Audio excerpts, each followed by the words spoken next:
అప్పుల బాధలు వెంటాడుతున్నాయా? అయితే 6 JVR వారి జాతిరత్నాలు ధరించండి. హాయ్ హలో నమస్తే వెల్కమ్ టు అవర్ ఛానల్. నేను మీ చార్మి. మొన్నటి వరకు మొంతా తుఫాన్, ఇప్పుడు దిత్వా. అసలు ఏం జరుగుతుంది? ఏపీకి ఈ ముప్పు ఎప్పుడు ఇలానే ఉంటుందా అనే విధంగా అనిపిస్తుంది.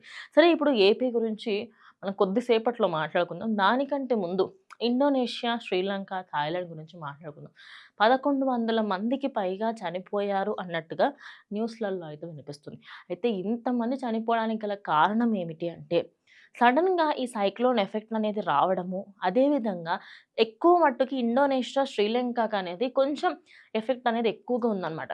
అయితే ఫస్ట్ ఎప్పుడైతే ఈ అలారమ్స్, అదేవిధంగా ఈ నోటీసులన్నీ వచ్చాయో, ఆ వరద అంతా కూడా రావడము, వర్షం బీభత్సంగా పడడం ఇదంతా అయిందనమాట. అయితే అప్పుడే జనాలందరూ ఏం చేశారు, అరే! మహా అంటే టాప్ ఫ్లోర్ వరకు రాదేమో అని చెప్పేసి అనుకోని అందరూ కూడా బిల్డింగ్‌ల పైకెక్కేసారంట. కానీ దారుణం ఏంటంటే, కొన్ని ప్రాంతాలలో బిల్డింగ్‌ల టాప్ ఫ్లోర్ వరకు కూడా ఆ నీళ్ళనేవి వచ్చేసినాయి. ఇప్పుడు ఎంత దారుణం అంటే, కిందున్న వాళ్ళు మొత్తం కొట్టుకెళ్ళిపోయారు. కొట్టుకెళ్ళిపోయిన వాళ్ళు ఎంతమందో ఇంకా లెక్కలేదు. అసలు చనిపోయిన వారి లెక్క అర్థం అవ్వట్లేదు. ఏం జేయాలనో గవర్నమెంట్‌కి అర్థం అవ్వట్లేదు. పోనీ ప్రజల్ని కాపాడేందుకు అటు వాళ్ళందరిని పిలిపించి, మనకి సంబంధించి వాళ్ళకి హెల్ప్ చేయడానికి హెల్పర్స్‌ని వాళ్ళందరిని పంపిద్దాము, ఏరోప్లేన్స్ నుంచి వాళ్ళని హెల్ప్ చేద్దాం ప్రజలకి అంటే, అట్లా కూడా లేదు. రెస్క్యూ టీమ్స్ వాళ్ళకి కూడా చాలా అంటే చాలా కష్టంగా అవుతుంది. అంటే ఏ ప్లేస్‌లో జనాలున్నారు, ఎక్కడ లేరు అనేది కూడా ఏమీ అర్థం అవ్వట్లేదు. అంత దారుణమైన స్థితి ప్రెజెంట్ అయితే ఉందనమాట. అయితే ఈ దిత్వా తుఫాన్ అనేది స్టార్ట్ అయ్యి కొద్ది రోజులైనప్పటికీ ఇటు 3 దేశాలలో మాత్రం చాలా అంటే చాలా ఎఫెక్ట్ చూపిచ్చింది. అదేంటనేది చూద్దాము. ఒకటి ఇండోనేషియా.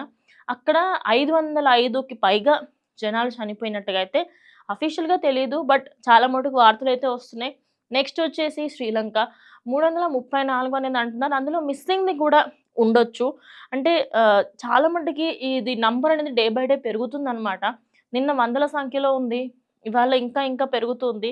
అండ్ నెక్స్ట్ వచ్చేసి థాయిలాండ్. థాయిలాండ్‌లో కూడా 267 మంది ప్రాణాలు కోల్పోయినట్టుగా తెలుస్తుంది.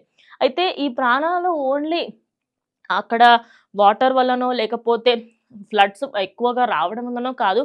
కొండ చర్యలు విరిగి పడిపోయి, అక్కడ అదేమంటారు ల్యాండ్ స్లైడ్స్ అయ్యి, అలా కూడా కొంతమంది ప్రాణాలు కోల్పోయారు. అదేవిధంగా తప్పిపోయిన సంఖ్య ఎక్కువగా ఉంది. అంటే ఆ ఏరియాలో ఇప్పుడు సడెన్‌గా ఫ్లడ్స్ వచ్చినాయి కాబట్టి, కొంతమంది ఏంటంటే కిందనే ఉండిపోయారక్కడ.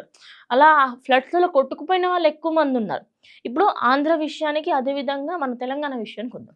తెలంగాణలో మనకు అంతగా ఎఫెక్టివ్‌గా ఏమి ఈ దిత్వా తుఫాన్ అనేది ఉండకపోవచ్చు కానీ, తెలంగాణలో కొన్ని ప్రాంతాలకి మాత్రం ఈదురుగాళ్ళు, అదేవిధంగా మనకి ఇప్పుడు మనం ఇందాక చెప్పుకున్నట్టు వర్షాలు లైట్‌గా పడే అవకాశం ఉంది. ఎక్కువగా చలి తీవ్రత అనేది ఖచ్చితంగా ఉంటుంది అనేదైతే వాతావరణ శాఖ చెప్తుంది. ఆంధ్రప్రదేశ్ విషయానికొస్తే, ఆంధ్రప్రదేశ్ మాత్రం కొంచెం ఆరెంజ్ అలర్ట్, అదే విధంగా కొన్ని ఏరియాస్‌లో రెడ్ అలర్ట్ కూడా ఇచ్చారు. ఎందుకంటే ఇప్పుడది ఏ తీరం దగ్గరకొచ్చి ఏ తీరం నుంచి ఎక్కువగా ఎఫెక్టివ్‌గా ఉండబోతుంది, ఏంటి అనేది ఎక్కువగా క్లారిటీ లేకుండా పోయిందనమాట. రీజన్ ఏందంటే, అక్కడున్న వాతావరణ శాఖ వాళ్ళు అదేదైతే తుఫాన్ ఇట్లా ముందుకు వెళ్తూ ఉందో, అది కొంచెం తమిళనాడు, అదేవిధంగా ఆంధ్రప్రదేశ్‌కి తాకే అవకాశం 100కి 200% ఉంది. కానీ ఏ ఏరియాకి ఎక్కువగా వచ్చే అవకాశం ఉందనేది ఇంకా క్లారిటీ అయితే లేదు. కానీ ఆంధ్రప్రదేశ్‌లో ఉన్న వాళ్ళందరినీ కూడా సేఫ్‌గా ఉండమనైతే చెప్తున్నారు. ఎందుకంటే ఆంధ్రప్రదేశ్‌లో ఆల్రెడీ లాస్ట్ టైమ్ ఇదే ఇయర్‌లో మనం చూసాము. మనకి మొంతా తుఫాన్ కూడా రావడం జరిగింది. అప్పుడు కూడా అటు అందరూ బిల్డింగ్‌ల మీదకెళ్ళిపోవడం, అసలు అది వర్ణాతీతం అనే చెప్పాలి. మరి ఇప్పుడు కూడా మళ్ళీ అలా ఏమి కాకూడదు అని చెప్పేసి గవర్నమెంట్ కూడా చాలా అంటే చాలా స్ట్రిక్ట్ యాక్షన్స్ తీసుకుంటుంది. వాతావరణానికి సంబంధించి, అదేవిధంగా అటు సీఎం మరియు డిప్యూటీ సీఎం ఇద్దరూ కూడా ఏదైనా కూడా ఏ అనర్థం జరగకుండా చూసుకోండి అంటూ అయితే చెప్పుకొస్తున్నారు. అసలు ఈ మొంతా తుఫాన్లు ఇవన్నీ ఈ మధ్య కాలంలో ఎందుకు ఎక్కువొస్తున్నాయంటే, మనకి బే ఆఫ్ బెంగాల్, అదేవిధంగా అరేబియన్ సీ సైడ్ ఉన్న ఆ వాటర్ లెవెల్ అనేది ఇంక్రీజ్, అదేవిధంగా అక్కడున్న మనకి చాలా మట్టుకి అటు వాతావరణ శాఖలు చెప్తుందేందంటే, ఖచ్చితంగా ఇది ఇంకా ఇంక్రీజ్ అయ్యే అవకాశం ఉంటుంది. దీన్ని మాత్రం తగ్గుముఖం పట్టించే ప్రయత్నం అయితే మేము చేస్తున్నాం అన్నట్టుగా మాట్లాడుతున్నారు. ఇంకోటి, శ్రీలంకలో 104 మెంబర్స్ మిస్సింగ్ ఉన్నారు. అంటే తెలిసిన దాని ప్రకారంగా నార్మల్‌గా మనకిప్పుడు కొంతమందొచ్చి కంప్లెయింట్ ఇస్తారు. లేకపోతే తెలుస్తది కదా! ఇలా ఇంతమంది మిస్సింగ్ అని జెప్పేసి. అసలు ఇందులో మిస్సింగ్ క్యాండిడేట్స్ ఎవరు ఏంటి? అసలు నిజంగా ఇంతే ఉందా? ఇంకెక్కువ ఉంటుందా సంఖ్య? సంఖ్య రోజు రోజుకి పెరిగిపోతుంది. నిజంగానే శ్రీలంక పరిస్థితి అసలు ఎవరు కూడా చెప్పలేనంత దారుణంగా తయారవుతుందనమాట.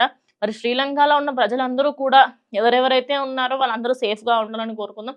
ఇంకోటి మనం కొన్ని విజువల్స్‌లలో అదేవిధంగా కొన్ని ఫోటోస్‌లలో చూస్తే చెట్ల పైన అటు మన తాడి చెట్ల పైన అదేవిధంగా కొబ్బరి చెట్ల పైన అందరూ కూర్చొనున్నారు. మరీ ఇంత దారుణమైన సిట్యుయేషన్‌కి ఎందుకొచ్చింది అని చెప్పి అందరూ కూడా బాధపడుతున్నారు. మెయిన్‌లీ ఇప్పుడు తమిళనాడు, కేరళ అదే విధంగా ఆంధ్రప్రదేశ్ ఈ 3 ప్రాంతాల వారికి కొంచెం అయితే అలర్ట్ అయితే ఇవ్వడం జరిగింది. కేరళ థర్డ్ ప్లేస్‌లో ఉంది అలర్ట్‌లో.